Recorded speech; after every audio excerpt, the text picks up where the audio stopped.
Have you ever wondered if men can get yeast infections? The answer is yes, and it's more common than you might think. Candida infections of the penis can cause discomfort and concern, but with the right information, they're manageable and treatable. Today on Ask Fabio, we're diving deep into what you need to know about Candida infections in men, how they happen, what to look out for, and how to address them effectively. Asterisk asterisk, what is Candida balanitis and balanopostitis? Candida balanitis is an inflammation of the glans penis caused by an overgrowth of Candida yeast, which are naturally occurring organisms on human skin. When this inflammation extends to the foreskin, it's called balanopostitis. While Candida albicans is the most common culprit, other species like Malassezia can also be involved. These yeasts are opportunistic, meaning they can multiply and cause problems when the conditions are just right. Asterisk asterisk. Who is at risk for developing a Candida infection of the penis? Anyone can develop a Candida infection, but certain factors increase the risk. Uncircumcised men are more susceptible because the area under the foreskin can provide a warm, moist environment ideal for yeast growth.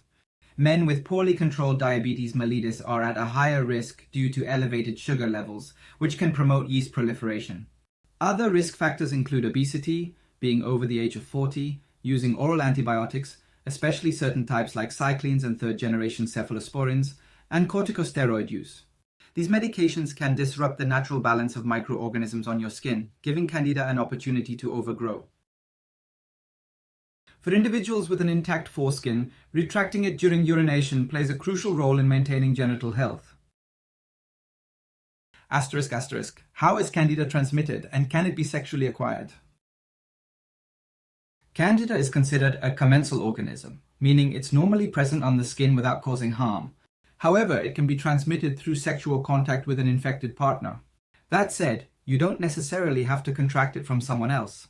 Factors like poor hygiene, compromised immunity, or the risk factors mentioned earlier can lead to an overgrowth of Candida on your own skin.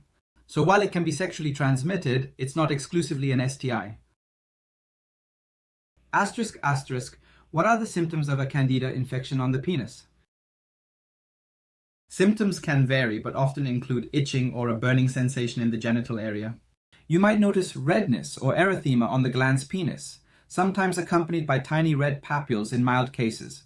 In more advanced infections, you could see larger red patches covered with a whitish, sometimes thick exudate. Small eroded pustules may appear around the edges of these patches. A notable sign is a dry macerated discharge under the foreskin, often described as resembling wet toilet paper. In some cases, especially among diabetic patients, the foreskin may become tight, a condition known as phimosis, and swelling with fissures can occur. Asterisk asterisk. How is a Candida infection diagnosed? Diagnosis primarily involves a clinical examination by a healthcare professional. They will look for the characteristic signs and may take a swab from the affected area to examine under a microscope or send for culture to identify the specific organism involved. In some cases, additional tests like the aceto-white test might be used, where a solution is applied to highlight areas of infection. If there's uncertainty, especially if the symptoms could indicate other conditions, further tests may be ordered to rule out other possibilities. Asterisk asterisk. What conditions can mimic a Candida infection, and why is accurate diagnosis important? Several other conditions can present with similar symptoms, making accurate diagnosis crucial for effective treatment. These include bacterial infections, psoriasis, Zuhn's balanitis, erosive lichen planus, reactive arthritis, lupus erythematosus, eczema, tuberculitis, and even penile squamous cell carcinoma. Misdiagnosis can lead to ineffective treatment and prolonged discomfort, so it's important to consult a healthcare provider if you notice any unusual symptoms. Asterisk asterisk. How is Candida balanitis or balanopostitis treated? Treatment typically involves antifungal medications, which can be applied topically as creams or ointments directly to the affected area. In some cases, oral antifungal medications might be prescribed. It's also essential to manage any underlying conditions that could contribute to the infection. For example, if poorly controlled diabetes is a factor, working with your doctor to manage blood sugar levels is critical. Good hygiene practices are also important. Keeping the area clean and dry can help prevent recurrence. Asterisk asterisk. Can lifestyle changes help prevent future infections? Absolutely. Maintaining good personal hygiene is key.